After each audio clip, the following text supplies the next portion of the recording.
محترم بھائیوں، دوستوں اور بزرگوں، اللہ تبارک و تعالیٰ کا ہمارے اوپر بہت بڑا احسان ہے کہ اس نے ہم سب کو ایمان کی ہدایت عطا فرمائی۔ ہم میں سے کوئی اگر اپنا ایمان والا ہے تو وہ اپنی کسی محنت سے نہیں ہے، یہ اللہ تبارک و تعالیٰ نے خود دولت عطا فرمائی ہے اور ایمان پر اب تک استقامت اور جماؤ عطا فرمایا ہے۔ اور اس چیز کو دعاؤں میں مانگتے بھی رہنا چاہیے کہ اے پروردگار عالم، تو نے ایمان عطا فرمایا ہے تو ایمان کو لے جا کر بچا کر لے جانے کی توفیق بھی عطا فرما۔ اور اگر کوئی ایمان والا ہے تو وہ اپنی محنت سے نہیں ہے، اپنی کوشش سے نہیں ہے،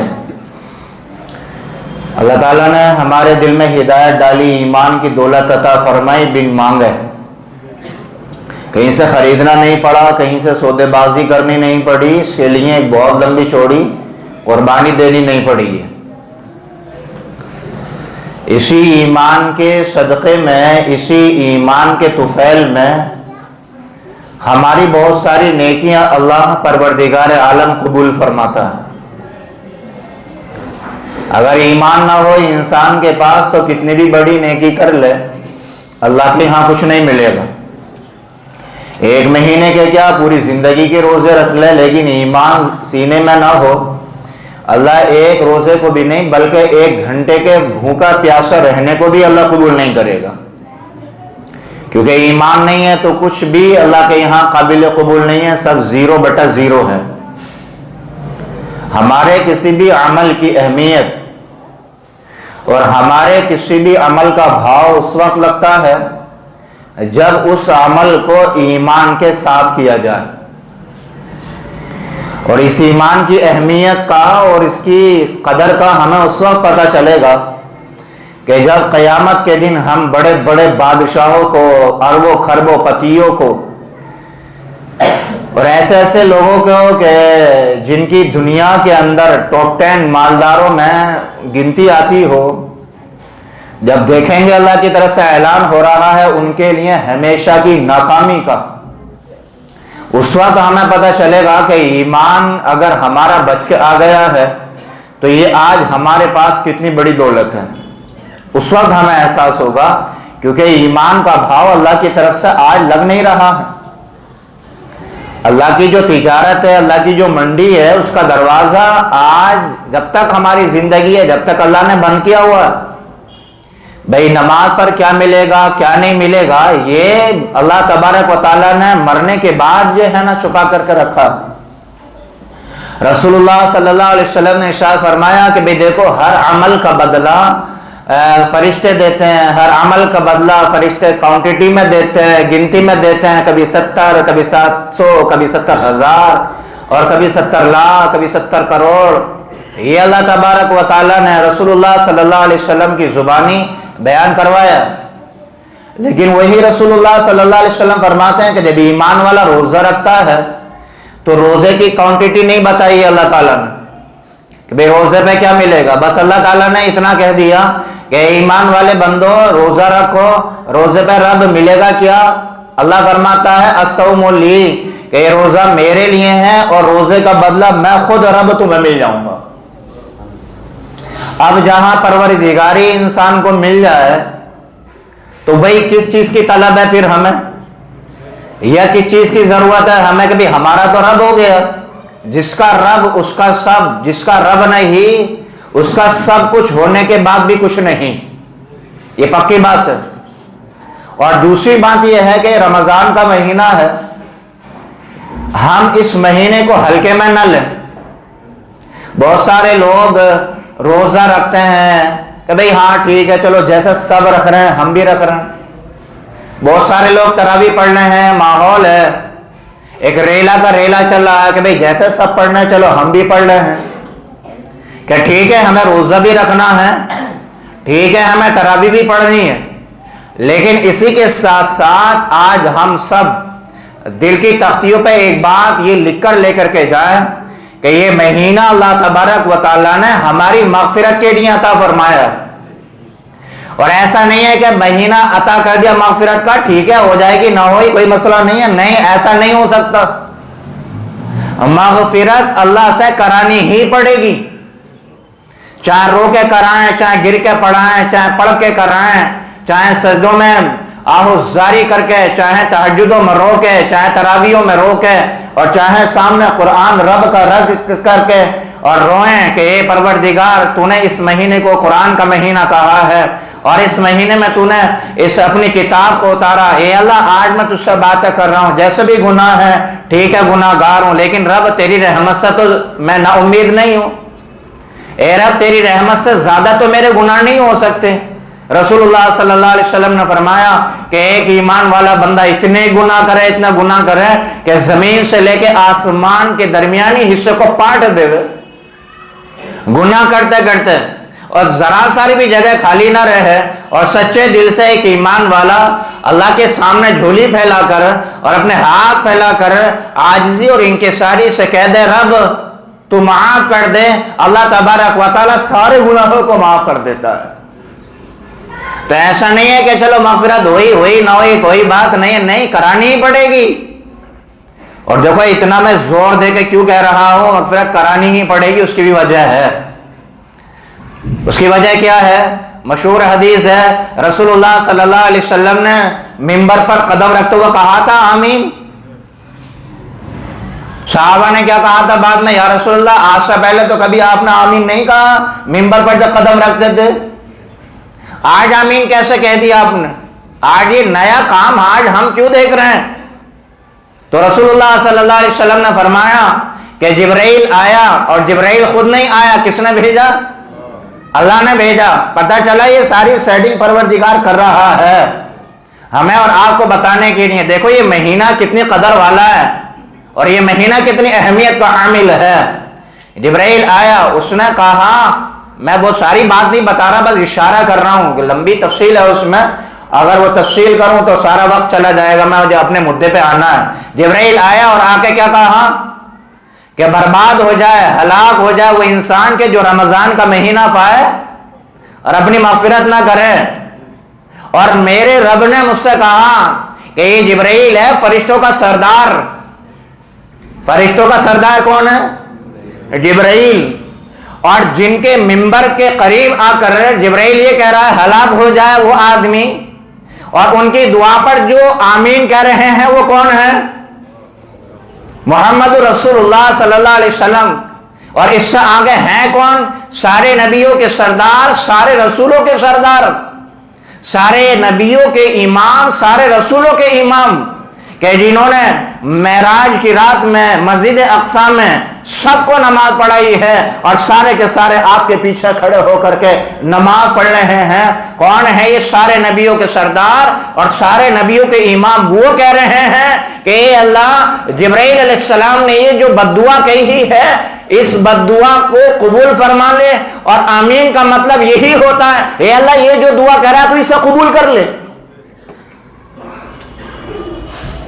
فرشتہ سارے فرشتوں کا سردار، اور رسول اللہ صلی اللہ علیہ وسلم سارے نبیوں کے سردار، تو بتاؤ بد دعا اس فرشتے کی کیا کم تھی؟ لیکن اس بد دعا کی قبولیت پر جو رسول اللہ صلی اللہ علیہ وسلم کی آمین نے مہر لگا دی، اسے تو کوئی خاک کاٹ ہی نہیں سکتا۔ اس لیے میں کہہ رہا ہوں کہ مغفرت کرانی ہی پڑے گی۔ مغفرت اگر نہیں کرائی تو پھر اسی بد دعا کے پلڑے میں انسان جا کر بیٹھ رہا ہے کہ جو بد دعا حضرت جبرائیل علیہ السلام کہہ رہے ہیں، اور اس بد دعا کو قبول ہونے میں محمد رسول اللہ صلی اللہ علیہ وسلم اپنی آمین کے ذریعے قبولیت کی مہر لگا رہے ہیں۔ تو یہ مغفرت کا مہینہ ہے، اور صرف سننے سنانے سے کام نہیں چلے گا بھیا، مغفرت کرانی ہی پڑے گی، چاہے رو کے کرائیں، جو گڑا کے کرائیں، کیسے بھی کرائیں۔ رب اگر اس مہینے میں ہمیں معاف نہ کیا گیا تو کون سا مہینہ ہوگا جس میں ہمیں معاف کیا جائے گا؟ کون سا مہینہ ہوگا کہ جس مہینے میں ہم اپنی جھولی رب کے سامنے پھیلا کر مغفرت کی گزارش کریں گے کہ رمضان کا مہینہ گزر گیا اور موسلادھار رب کی رحمتیں اور رب کی عطایا اور رب کی مغفرتیں برس رہی تھی، اور اس وقت وہ اپنا دامن سمیٹا ہوا بیٹھا رہا اور سستی سے جو ہے گھر میں سوتا رہا، تو نے اپنی اس وقت جھولی نہ پھیلائی، میں نے تو بڑے بڑے مجرموں کو معاف کر دیا، تو ذرا سارا اپنی زبان تو ہلاتا۔ تو میں نے یہ جو تمہید باندھی اسی لیے کہ اس مہینے کو ہم کم نہ آنکیں۔ بہت ساری ایسی چیزیں ہیں کہ جو چیزیں اس مہینے میں اللہ کو سب سے زیادہ پسند ہیں، ادروائز جو جتنے مہینے ہیں 11 رمضان کو چھوڑ کر اس مہینے میں بھی پسند ہے، 11 مہینے میں بھی وہ عمل پسند ہے، لیکن اس مہینے میں اور بھی زیادہ پسند ہے وہ عمل۔ اور اسی وجہ سے رسول اللہ صلی اللہ علیہ وسلم 11 مہینے اس عمل کو بہت کرتے تھے، لیکن اسی عمل کو رمضان کے مہینے میں عبداللہ ابن عباس رضی اللہ عنہ فرماتے ہیں کہ اتنا کرتے تھے جیسے تیز ہوا چلتی ہے، تیز آندھی چلتی ہے، ابھی یہاں تھوڑی دیر میں وہاں پھر اس سے تھوڑی دیر میں کئی کلومیٹر آگے، اس طریقے سے ہوا چلتی ہے۔ صحابہ فرماتے ہیں تیز آندھی سے زیادہ رسول اللہ صلی اللہ علیہ وسلم اس عمل کو کرتے تھے۔ ہوا کے اندر اتنی تیز رفتاری نہیں ہوتی تھی، اتنی اسپیڈ نہیں ہوتی تھی جتنی اسپیڈ اس عمل کو کرنے میں رمضان کے مہینے میں رسول اللہ صلی اللہ علیہ وسلم کے اندر آ جاتی تھی۔ اور وہ عمل کیا ہے کہ دیکھو حضور صلی اللہ علیہ وسلم اس عمل میں نے پچھلے جمعے کو 2 باتیں بتائی تھیں اور کہا تھا اللہ نے زندگی کی تو ایک کام رہ گیا، وہ اگلے جمعے کو بتائیں گے۔ تو تیسرا کام جو رسول اللہ صلی اللہ علیہ وسلم اس مہینے میں سب سے زیادہ کیا کرتے تھے وہ تھی آپ کی سخاوت۔ کیا تھی وہ آپ کی سخاوت؟ آپ اتنا تیزی سے مال کو اللہ کی رضا کے لیے ضرورت مندوں میں، دین کے کاموں میں، مسجدوں میں، قرآن کو پھیلانے میں، دین کی بات دوسروں تک پہنچانے میں، کوئی ضرورت مند آیا اس کی ضرورت کو پورا کرنے میں اتنی اسپیڈ سے کام کیا کرتے تھے کہ صحابہ بھی حیران ہو جاتے تھے کہ آخر یہ ماجرا کیا ہے۔ اور حضور صلی اللہ علیہ وسلم کا طریقہ کار یہ رہتا تھا کہ آپ یہاں بیٹھے، کوئی ضرورت مند آیا، یا رسول اللہ مجھے یہ ضرورت ہے، آپ میں یہ ضرورت پوری کر دیں، آپ کے پاس ہے یا نہیں؟ کبھی آپ کی زبان پر نہ نہیں آیا، آپ کے پاس ہے یا نہیں، آپ کی زبان پر کبھی نہ صحابہ نے سنا ہی نہیں۔ اور آج تک میں نے کسی حدیث میں نہیں پڑھا کہ کوئی سائل آیا ہو، اس نے سوال کیا ہو اپنی ضرورت کے لیے یا کسی اور ضرورت کے لیے، میں نے ابھی تک کسی حدیث میں نہیں پڑھا کہ حضور کی زبان پر نہ آیا ہو، ابھی تک مجھے کوئی ایسی حدیث نہیں ملی ہے۔ سائل آیا، یا رسول اللہ مجھے یہ ضرورت ہے، اب آقا خالی بیٹھے ہیں اور گھر کا حال کیا ہے؟ عائشہ رضی اللہ عنہا سے آپ کے بھانجے نے پوچھا، حضرت عروہ نام تھا ان کا، کہ خالہ جان آپ نے بتایا کہ ہم 3 چاند دیکھتے تھے اور ہمارے گھر کے چولہے میں آگ نہیں جلتی تھی، چولہے میں گھاس جم جایا کرتی تھی، تو آپ کا گزر بسر کیسے ہوتا تھا؟ تو معلوم ہے کیا کہا عائشہ رضی اللہ عنہا نے کہا کہ 2 کالی چیزوں پر ہوتا تھا، 2 کالی چیزوں پر ہمارا گزر بسر ہوتا تھا۔ وہ کالی چیزیں کیا ہیں کہ ایک کھجور اور دوسرا پانی۔ اب ایک بات تو ذہن میں کسی کا ہی ہوگی، پانی تو کالا نہیں ہوتا، کھجور کالی ہوتی ہے، تو وہی سوال وہی بات بھانجے کے ذہن میں آئی، خالہ جان کھجور کالی ہوتی ہے لیکن پانی تو کالا نہیں ہوتا۔ تو اب اس بات کا جواب بھی خالہ جان نہیں دیا۔ اب عائشہ رضی اللہ عنہ کہنے لگیں کہ بھانجے جب ہمارے اوپر ایک ایک ہفتے کا فاقہ گزرتا تھا اور ایک ایک ہفتے کے فاقے کے بعد اگر ہمارے سامنے پانی بھی آتا تھا تو وہ سفید، لیکن اندھیرے کی وجہ سے، کمزوری کی وجہ سے وہ بھی ہمیں کالا دکھائی دیتا تھا۔ یہ گھر کے حالات ہیں، اور رسول اللہ صلی اللہ علیہ وسلم بیٹھے ہیں اور آنے والا سوال کر رہا ہے مجھے ضرورت ہے، آپ میری ضرورت پوری کر دیں، کرا دیں۔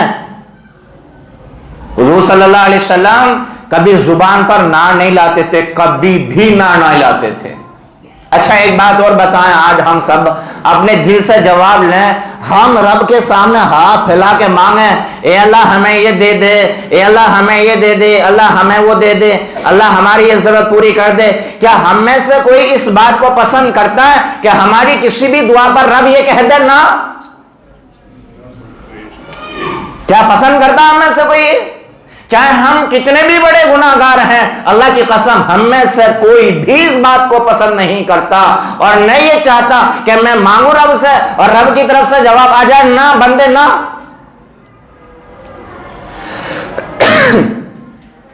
تو رسول اللہ صلی اللہ علیہ وسلم بھی اللہ تبارک و تعالیٰ کی صفت پر آ کر کے صحابہ کے ساتھ عمل کرتے تھے، اور جب آنے والا آتا تھا نا تو یہ نہیں دیکھتے تھے کہ یہ مسلم ہے یا غیر مسلم ہے۔ ہاں زکوٰۃ کا نظام شریعت میں بنایا کہ آپ زکوٰۃ غیر مسلم کو نہیں دے سکتے، لیکن تعاون، مدد، نفلی صدقہ آپ غیر مسلم کو دے سکتے ہیں۔ وہی رسول اللہ صلی اللہ علیہ وسلم کیا کرتے تھے۔ آقا رسول اللہ صلی اللہ علیہ وسلم کی خدمت میں کوئی اپنا آیا، پرایا آیا، غیر آیا، دشمن آیا یا دوست آیا اور اس نے سوال کا ہاتھ آپ کے سامنے پھیلا دیا، اللہ کی قسم مجھے آج تک کوئی حدیث ایسی نہیں ملی ہے کہ اس کا ہاتھ خالی اس کی طرف واپس گیا ہو۔ اور پتہ ہے جو رسول اللہ صلی اللہ علیہ وسلم کے سب سے بڑے دشمن تھے، جو ہر وقت آپ کو شہید کرنا چاہتے تھے، قتل کرنا چاہتے تھے، اور ہر وقت آپ کے آگے پیچھے پڑے رہتے تھے، کبھی آپ کو پتھر مار رہے ہیں، کبھی آپ کی راہوں میں کانٹے بچھا رہے ہیں، اور کبھی آپ کو جادوگر کہہ رہے ہیں، اور کبھی آپ کو مجنون دیوانہ کہا جا رہا ہے، اور کبھی آپ کو باولا پاگل دیوانہ کہا جا رہا ہے، اور کیا کیا ٹائٹل تھے جو انہوں نے رسول اللہ صلی اللہ علیہ وسلم کو نہ دیے، آپ کی توہین کرنے کے لیے، آپ کی انسلٹ کرنے کے لیے، اور اس لیے تاکہ باہر کا آنے والا ان کی بات نہ سنے۔ وہ معلوم ہے کیا کہتے ہیں؟ وہ کہتے ہیں کہ ہم نے نبی کے اشارے سے چاند کے 2 ٹکڑے ہوتے ہوئے دیکھا، ہم نے نبی کے اشارے سے نبی کے پاس پہاڑ کو سرک کر آپ کے پاس آتے ہوئے دیکھا، ہم نے دیکھا کہ آپ نے ایک درخت کو اشارہ کیا، زمین پھاڑتا ہوا وہ آپ کے پاس آیا، آپ کو سلام کر کے اور آپ کے سامنے جھک کر وہ پھر واپس اپنی جا کے کھڑا ہو گیا۔ ہم نے یہ بھی دیکھا، ہم نے جانوروں کو آپ کے اشاروں پر ناچتے ہوئے دیکھا، بڑے بڑے مرخنے جانور، اونٹ جو باولے ہو گئے تھے، ان کے پاس ان کا مالک بھی جاتے ہوئے ڈر رہا تھا، اس کی نکیل پکڑ کے جب رسول اللہ صلی اللہ علیہ وسلم نے مالک کے ہاتھ میں دی نا، وہی مالک کہتا ہے کہ میرا اونٹ مرنے کو تو مر گیا لیکن کبھی اس نے میرے سامنے اپنا سر بھی نہیں اٹھایا۔ یہ سارے نظارے غیروں نے دیکھے، دشمنوں نے دیکھے، اور وہ کیا کہہ رہے ہیں؟ وہ یہ کہہ رہے ہیں کہ ان سارے کاموں کو دیکھ کر کبھی بھی ہم نے محمد رسول اللہ کے سامنے اپنے گھٹنے نہیں ٹیکے۔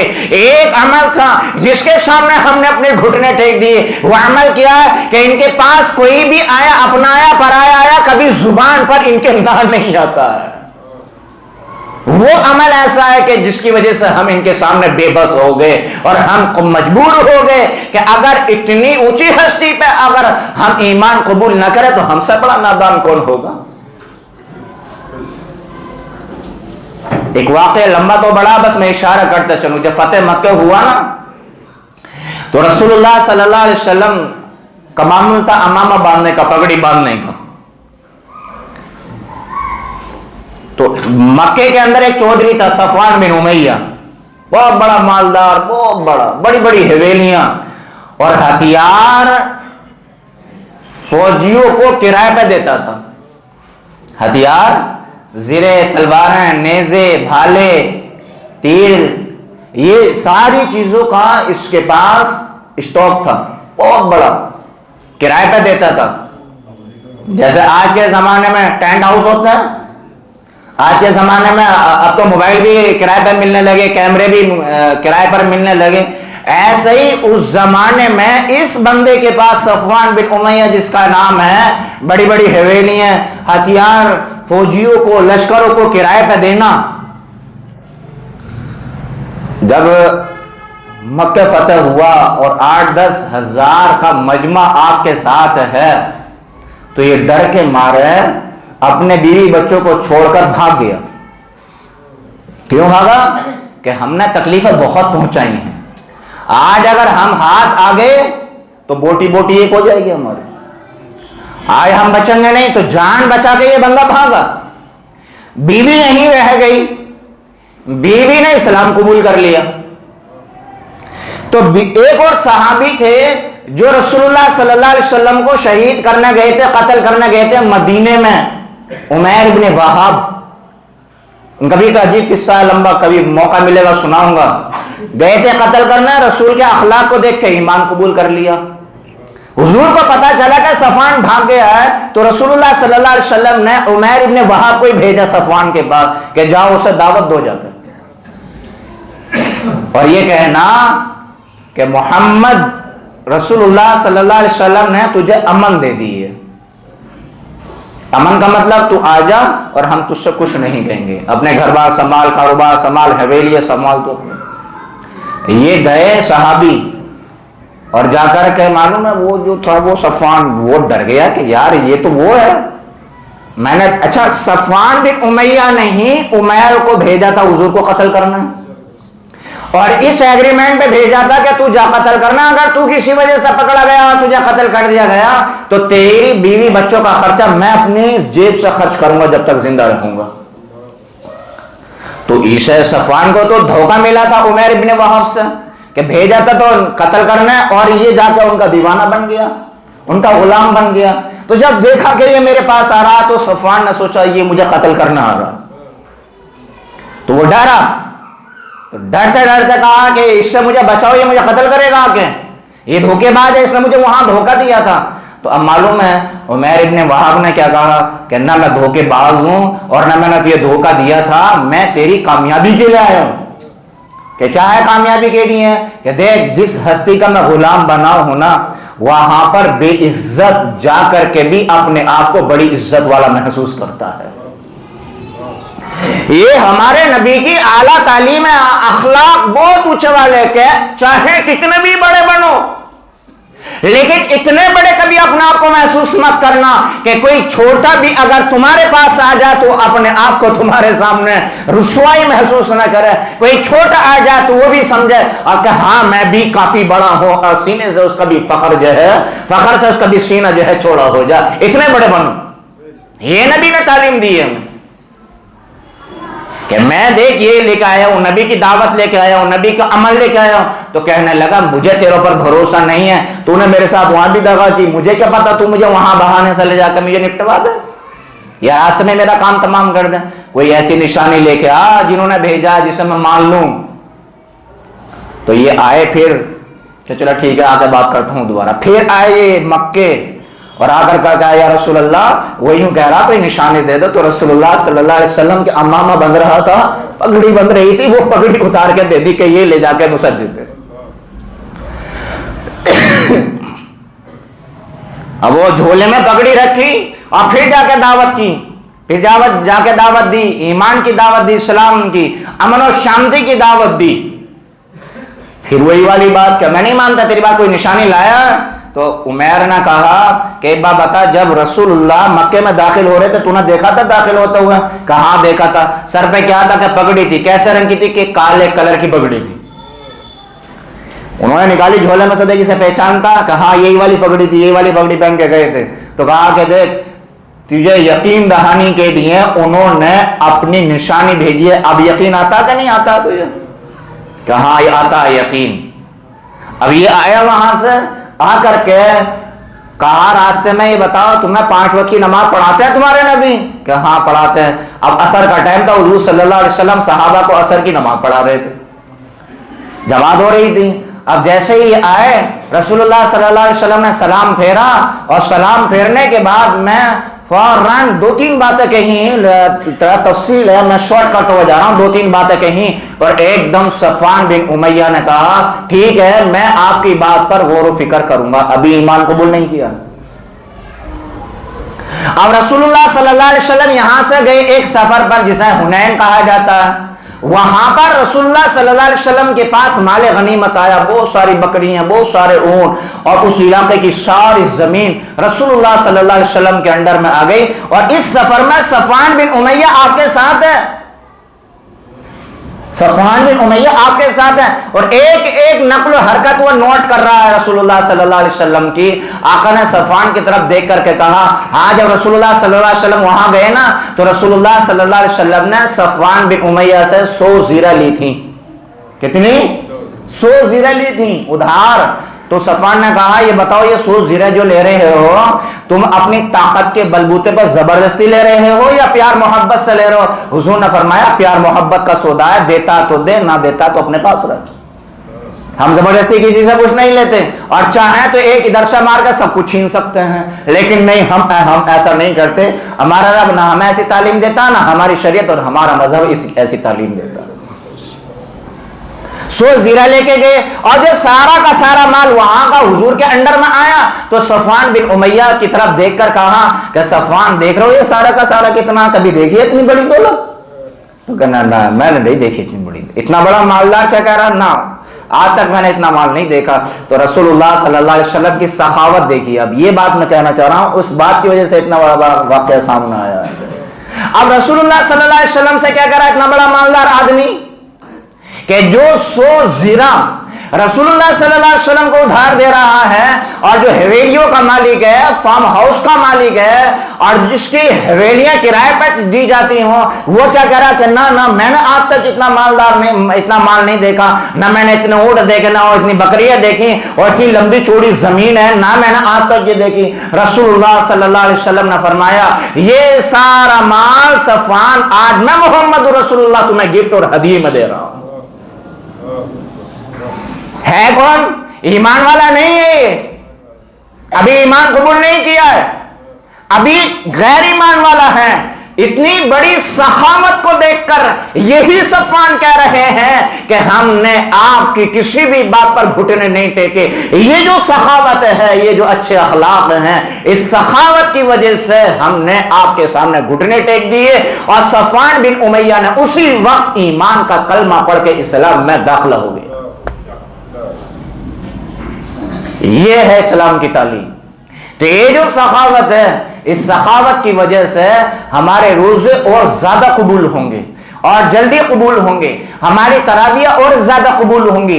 جن کو اللہ تبارک و تعالیٰ نے مال دیا، زکوٰۃ فرض کی ہے، پوری امانت داری کے ساتھ ایک ایک پائی گن کر، ایک ایک پائی کا حساب لگا کر کے زکوٰۃ ادا کریں، ہمارے روزے بھی قبول ہوں گے، ہماری نمازیں بھی قبول ہوں گی۔ اور رسول اللہ صلی اللہ علیہ وسلم نے ارشاد فرمایا جو سخی انسان ہوتا ہے اور جس کے اندر جذبہ ہوتا ہے زیادہ خرچ کرنے کا، یہ اللہ کو پیارا ہوتا ہے، چاہے نیک اعمال میں اس کے اندر سستی ہی کیوں نہ ہو۔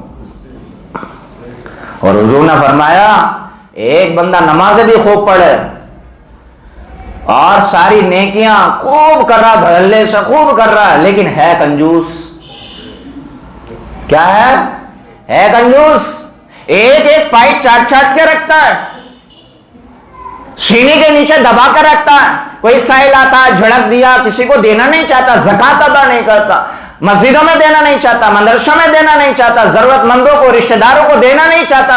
رسول اللہ صلی اللہ علیہ وسلم نے ارشاد فرمایا یہ چاہے کتنی بھی بڑی عبادت کرنے والا ہو، یہ اللہ کا پسندیدہ اور محبوب بن ہی نہیں سکتا، اللہ کا پسندیدہ نہیں بن سکتا، یہ اللہ کا محبوب بندہ نہیں بن سکتا۔ یہ اب بتاؤ رمضان میں ہمیں مغفرت بھی کرانی ہے، ہمیں روزے بھی قبول کروانے ہیں، ہمیں تراویح بھی قبول کروانی ہے، اور رمضان کی ایک صفت رسول اللہ صلی اللہ علیہ وسلم کی ہے کہ خوب خرچ کرو، اور ہم دبا کر کے رکھیں تو کیسے قبول ہوگا بھائی؟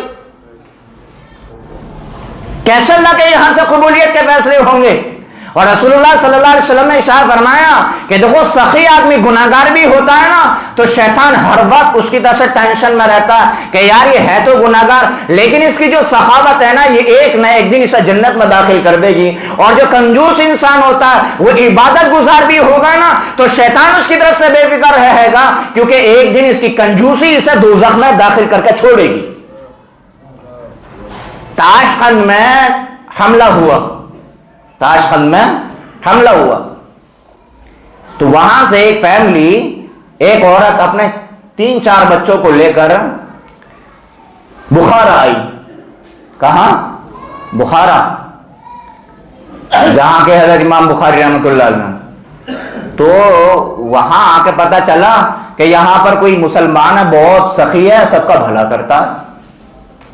تو وہ بیچاری وہاں چلی گئی اور اس نے جا کر کے وہاں وہ چودھری صاحب تھے پیسے والے تھے ان سے کہا کہ آپ کی بڑی سخاوت کے ہم نے قصے سنے ہیں میں سید خاندان سے ہوں یعنی کہ میں حضور کی بیٹی ہوں اور ہمارے علاقے میں جنگ ہوئی ہے اپنی عزت اپنی جان اپنے بچوں کو بچا کر کے آپ کا نام سن کے آپ کے در پر آئی ہوں میں اور مدد کا ہاتھ آپ کے آگے پھیلاتی ہوں. تو تھا وہ مسلمان. تو اس نے کہا کہ یہاں تو سبھی اپنا آپ کو آ کے سید بتاتے ہیں سبھی یہ کہتے ہیں میں ضرورت مند ہوں میری مدد کا تمہارے پاس کوئی پروف ہے؟ تو اس نے کہا کہ میرے پاس کوئی پروف نہیں ہے میری زبان پر اگر آپ کو یقین اور وشواس ہے تو اپنا ہاتھ بڑھائیں ورنہ ہمارا تو اللہ مالک ہے ہم نبی کے خاندان کے ہیں وہ اپنے نبی کی بیٹی کو ظاہر نہیں کرنے دے گا کوئی نہیں کوئی کھڑا کرے گا. تو نے کہا کوئی تمہارے پاس پروف نہیں ہے کوئی گواہ نہیں ہے تو جاؤ ہمارے پاس کوئی مدد نہیں. ٹھیک ہے بات پوری ہو گئی.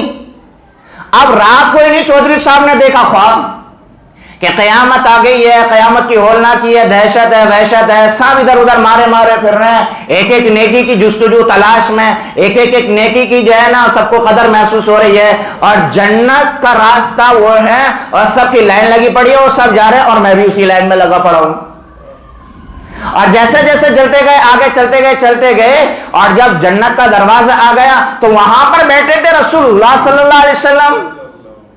جیسے ہی میں نے جنت میں جانے کے لیے آگے قدم بڑھایا ایک دم رسول اللہ صلی اللہ علیہ وسلم نے روک لیا کہ بھائی رک بھائی کہاں جا رہا کہ میں بھی تو ایمان والا ہوں میں جنت میں جاؤں گا آپ کا امتی ہوں. آقا حضور صلی اللہ علیہ وسلم نے فرمایا تو ایمان والا تیرے پاس کوئی پروف ہے تو ایمان والا تیرے پاس کوئی گواہ ہے کہ نہیں میرے پاس کوئی گواہ نہیں ہے میرے پاس کوئی پروف نہیں ہے صرف زبان ہے میرے پاس کہ یہاں تو سبھی ایمان والے کہہ رہے ہیں اپنے آپ کو یہاں تو سبھی یہ کہہ رہے ہیں کہ ہم امتی ہیں آپ کے ایمان والے تیرے پاس کوئی پروف نہیں ہے تو جا جنت میں تیرا داخلہ نہیں ہے کہ دیکھ تجھے اللہ نے مال دیا تجھے دولت دی میری ایک بیٹی تیرے دروازے پر آئی تھی جھولی تیرے سامنے پھیلا دی تھی اور تو اس سے پروف مانگ رہا تھا کہ تو نبی کی بیٹی ہے کہ نہیں تیرے پاس پروف ہے تو اس سے پروف مانگ رہا تھا تو تیرا رب تجھ سے پروف نہیں مانگے گا تیرا نبی تجھ سے پروف نہیں مانگے گا جا جنت میں تیرے لیے داخلہ نہیں ہے. رسول اللہ صلی اللہ علیہ وسلم نے جنت کے دروازے پہ دھکا دے کے بھگا دیا چل بھاگ یہاں سے. اور نبی اگر خواب میں آ جائیں تو وہ نبی ہوتے ہیں وہ خواب سچا ہوتا ہے. آقا نے ارشاد فرمایا شیطان کے اندر یہ ہمت ہی نہیں یہ طاقت ہے ہی نہیں کہ وہ نبی کے چہرے کو لے کر کے کسی کے خواب میں آ جائے یہ ہو ہی نہیں سکتا شیطان کے اندر یہ طاقت نہیں ہے. اب یہ چودھری صاحب اٹھے بیدار ہوئے تو ایک دم پسینے سے سرابور بڑا پریشان حال کہ یار جنت سے دھتکار گیا ہوا صبح ہوئی جیسے تیسے کر کے نوکر چاکروں کو لگایا وہ خاتون آئی تھی تلاش کرو کہاں ہے کہ جی وہ تو وہاں غیر مسلم کے یہاں چلی گئی ہے. غیر مسلم بھی ذرا کچھ اپنا ہاتھ بڑا ہوا رکھتا تھا خرچ کرتا تھا اچھا خاصا اس کا نام سن کے وہاں چلی گئی وہ یہ روتا پیٹتا ہوا اور اپنے سر پہ مٹی ڈالتا ہوا اور پریشان حال وہاں پہنچا. کچھ کہتا ہے نا آدمی پریشان ہوتا صحیح سے بات بھی نہیں ہوتی ہے زبان میں لڑکھڑاہٹ آ جاتی ہے تتلاہٹ آ جاتی ہے لڑکھڑاتا ہوا تتلاتا ہوا اس سے کہنے لگا یہ خاتون آئی ہیں خدا کے واسطے میں آپ کے آگے بھیک مانگ رہا ہوں ہاتھ پھیلا رہا ہوں جھولی پھیلا رہا ہوں یہ مجھے دے دیں کیوں دے دوں بھائی تو اس نے کہا کہ ایسے ایسے معاملہ ہے میرے ساتھ، میرے نبی نے رات مجھے جنت سے واپس کر دیا ہے۔ تو یہ کہنے لگا کہ میں نے اس خاتون کو سینے سے لگایا ہے اور اس نے یہی کہا تھا تم میرے نبی کو نہیں مانتے، میرے رسول کو نہیں مانتے ہو، بے شک ٹھیک ہے، مانو نہ مانو یہ آپ کی مرضی ہے، یہ زبردستی کا سودا نہیں ہے، میں پریشان حال ہوں، چھوٹے میرے معصوم بچے ہیں اور اپنی عزت و آبرو اور اپنی جان بچا کر کے میں وہاں سے آپ کے دیار میں آئی ہوں، آپ کی امید پر آئی ہوں، آپ خرچ زیادہ کرتے ہو، میں اپنے نبی کا واسطہ آپ کو دے کر کے کہتی ہوں میری مدد فرماؤ۔ میں نے اس خاتون کی مدد کی ہے، جس لائن میں تو لگا ہوا تھا نا رات، اسی لائن میں بھی کھڑا ہوا تھا۔ محمد رسول اللہ صلی اللہ علیہ وسلم نے دیکھ کر مجھے سینے سے لگا لیا کہ میری بیٹی کے آنچل کو تو نے سنبھالا ہے، اس کو سہارا دیا ہے، اور اس کی برکت سے، اس کی مدد کی برکت سے کل تک میں کافر تھا لیکن آج ہی میرے رب نے ایمان کی دولت عطا فرما دی ہے کہ جس کی وجہ سے مجھے ایمان ملا ہو اور جس کی وجہ سے میرے نبی نے مجھے سینے سے لگا لیا ہو، اتنی بڑی ہستی کو میں تجھے کیسے دے دوں؟ چل بھاگ یہاں سے۔ وہاں سے روتا ہوا پیٹتا ہوا گیا۔ یہ ہے دولت، اسی لیے کہا جاتا اس دولت کے ذریعے سے جنت کو خریدا بھی جا سکتا ہے اور اسی دولت کے ذریعے سے دوزخ کو بھی خریدا جا سکتا ہے۔ اب یہ ہماری مرضی ہے، جنت سیدھے راستے پر ہے اور جہنم الٹے راستے پر ہے، چاہے یہ لینا چاہے وہ لینا، یہ ہماری مرضی ہے۔ اس سے میرے بھائیوں خرچ کرنے کا مزاج بنائیں، جو ہم خرچ کرتے ہیں اپنے پاس سے نہیں کرتے۔ اللہ کہتا ہے وَمِمَّا رَزَقْنَاهُمْ يُنْفِقُونَ، جو تم خرچ کرتے ہو یہ مت سمجھنا ہم اپنی عقل مندی ہوشیاری سے کما رہے ہیں، اپنے علم اپنے ہنر سے کما رہے ہیں۔ اللہ فرماتا ہے جو کچھ بھی ہے یا آئے گا یا آ کے چلا گیا، یہ سب کچھ ہم نے دیا اور آئندہ بھی ہم ہی دیں گے۔ دیکھتے نہیں آج بڑی بڑی فرموں کے مالک ہیں، انگوٹھا ٹیک ہے اور ان کے پاس ڈگری ہولڈر نوکر بن کے کام کر رہے ہیں، دماغ 1 روپے کا نہیں ہے، اور ان کے پاس جب بڑے بڑے مائنڈیڈ جو ہے نا ان کے پاس جو ہے نا نوکری پیشہ نوکری کام کر رہے ہیں۔ تو یہ اللہ کے قبضے میں، یہ نہ ڈگری کے اوپر ڈیپینڈ ہے، نہ علم کے اوپر، نہ ہنر کے اوپر، اور کسی چیز کے اوپر ڈیپینڈ نہیں ہوتا۔ یہ میرے بھائیوں اپنا مزاج جیسا بنائیں گے ویسے ہی بنے گا۔ اور مجھے بڑا درد ہوتا ہے اس بات کو کہہ کر کے، آج ہماری مسجد ہے، آپ کو حیرت ہوگی 16-17 ہزار روپے تنخواہیں ہیں یہاں پر امام اور مؤذن کی۔ آج ہماری مسجد کا حال یہ ہے کہ 16-17 ہزار روپے تنخواہ نکالنا مشکل ہو رہا ہے۔ ہماری مسجد کا حال یہ ہے کہ جمعے میں چندہ ہوتا ہے، جمعے میں 3000-3500، بس اس سے زیادہ نہیں آتا۔ اب بتاؤ اتنا بڑا مجمع آتا، 3000-3500 کم ہے یا زیادہ؟ ذرا سوچ کے بتاؤ۔ مسجد اللہ کا گھر ہے، یہ کسی کی جاگیر نہیں ہے، نہ امام کی جاگیر ہے، نہ صدر کی، نہ متولی کی، نہ خزانچی کی، یہ کسی کی جاگیر نہیں، سب خادم بن کے کام کر رہے ہیں۔ اور جب تک اللہ کام لے رہا ہے، جب تک کام کر رہے ہیں، اللہ آج ہم سے کام لے رہا، کل کو کسی اور سے لے گا، لیکن ایک بات یاد رکھنا، اللہ مسجدوں کو چلاتا ہے ایمان والوں کے تعاون سے۔ گورنمنٹ کا کوئی پیسہ نہیں آتا، کدھر سے کوئی تنخواہ نہیں آتی، کہیں سے کوئی سیلری نہیں آتی، یہ ہمارے آپ کے تعاون سے چلتا ہے۔ اس لیے ہم ہر وقت مسجدوں کو، مدرسوں کو، جہاں ہمارا من ٹھکے، میں اسی مسجد کی بات نہیں کر رہا، تقریباً ہر مسجد کا یہی حال ہے۔ اکثر مسجدوں میں نمبر 2 کی بجلی چلتی ہے، کیوں چلتی ہے صاحب؟ اور پھر جو ہے نا اس کو جائے ٹہرانے کے لیے الٹے سیدھے فرضی فتوے اپنی طرف سے کہ جی جو گورنمنٹ کی اجازت ہے، گورنمنٹ کی اجازت بھی ہوگی پھر بھی مسجد میں نمبر 2 کی بجلی استعمال کرنے کی اجازت ہے ہی نہیں۔ کیوں؟ گورنمنٹ خود مالک نہیں ہے بجلی کی، وہ تو ایک ناظم بن کے اس کے اوپر کام کر رہے ہیں۔ جیسے کوئی مسجد کا متولی، مسجد کا صدر، مسجد کا امام یا مسجد کا خزانچی بن کے مسجد کا مالک نہیں بن جاتا، ایسے ہی جو بجلی ڈپارٹمنٹ پہ بیٹھے ہیں وہ سارا کا سارا شعبہ بجلی کا مالک نہیں ہے۔ اگر وہ اجازت بھی دے پھر بھی 2 نمبر کی مسجد میں بجلی جلانے کی اجازت نہیں ہے۔ اب پھر بھی مسجد میں بجلی نمبر 2 کی چل رہی، کیوں چل رہی ہے؟ اس لیے کہ مسلمان تعاون ہی نہیں کرتا۔ اماموں کی، مؤذنوں کی تنخواہ نکلنا بھاری ہو جاتی ہے، تو اب کمیٹی سوچے گی بھائی 4-5 ہزار روپے کا بل آئے گا، اس کی سرماری کہاں جا کے کریں گے ہم؟ کس کے سامنے ہاتھ پھیلائیں گے جا کر کے؟ تو اس لیے میرے بھائیوں ہم مسجدوں کا اور اپنے علاقے میں جو قریب ہوتے ہیں، جو ضرورت مند ہیں، ان کا بھرپور تعاون کریں۔ آج ہم اپنا ہاتھ کھولیں گے، اللہ اپنا ہاتھ کھول دے گا ہمارے اوپر۔ مال کی مثال ایسی ہوتی ہے جیسے کنواں ہوتا ہے، کنویں میں سے جتنا پانی نکالو اتنا ہی صاف ستھرا پانی نکلے گا اور اتنا ہی زیادہ نکلے گا۔ پانی نکالنا چھوڑ دو وہ کنواں خشک ہو جائے گا۔ ہمارے آپ کے گھروں میں نل لگا ہوا ہے، پانی نکالو ہی مت، چھوڑ دو ایسے کچھ دنوں میں خود بخود سوکھ جائے گا، خشک ہو جائے گا۔ ایسے ہی مال کی حقیقت ہے، اور صرف زکوٰۃ دینے سے آدمی سخی نہیں ہوتا۔ زکوٰۃ کے ٹاپک پہ تو انشاءاللہ کسی اور اگلے جمعے کو بیان کریں گے۔ صرف زکوٰۃ دینے سے سخی نہیں ہوتا، زکوٰۃ سے اگلا جو مرحلہ ہے جسے تعاون کہا جاتا ہے، جسے امداد کہا جاتا ہے، جب بندہ وہاں قدم رکھتا ہے تو پھر وہاں سے سخاوت کا جو ہے پہلو شروع ہوتا ہے۔ تو بہرحال میں یہ بتا رہا تھا کہ یہ رمضان نیکیوں کا مہینہ ہے، روزوں کا مہینہ ہے، تو وہیں رمضان سخاوت کا بھی مہینہ ہے۔ یہ رمضان زیادہ سے زیادہ خرچ کرنے کا مہینہ بھی ہے۔ اس لیے ہم ایک نظام یہ بنا کہ انشاءاللہ ہفتے میں 10 دن میں اللہ کے گھر میں ضرور تعاون بھیجیں گے، چاہیں کیسے کر کے بھیجیں، اور یہ ایسا نہیں کہ ہمارے پاس جب ہوگا جب ہی بھیجیں گے۔ بہت سارے لوگ یہ کہتے ہیں ہمارے پاس ہے ہی نہ تو کہاں سے دیں گے، ہمارے پاس کم ہیں تو کہاں سے دیں گے۔ تو بھئی لاکھوں والا 1000 دے سکتا، ہزاروں والا سینکڑوں دے دے، سینکڑوں والا جو ہے 10-20 روپے دے دے۔ اللہ کے یہاں کوئی یہ تھوڑی دیکھا جاتا ہے اس نے 1 لاکھ دیے تو اس کے قبول ہوں گے، 1000 دیے ہیں تو اس کے قبول نہیں ہوں گے، ایسا نہیں ہے۔ اللہ دل کو دیکھتا ہے، اخلاص کو دیکھتا۔ ہو سکتا ہے میں 10,000 دوں، آپ 10 روپے دیں، تو ہو سکتا ہے آپ کے 10 روپے میں اتنا اخلاص ہو کہ میرے 10,000 سے زیادہ بڑھ جائیں۔ یہ تو دل کے اوپر بات ہے، اور جیسے اخلاص سے نکل کے آئیں گے پھر اللہ ویسے ہی برکتیں دے گا، پھر اللہ ویسے ہی ضرورتیں پوری کرے گا۔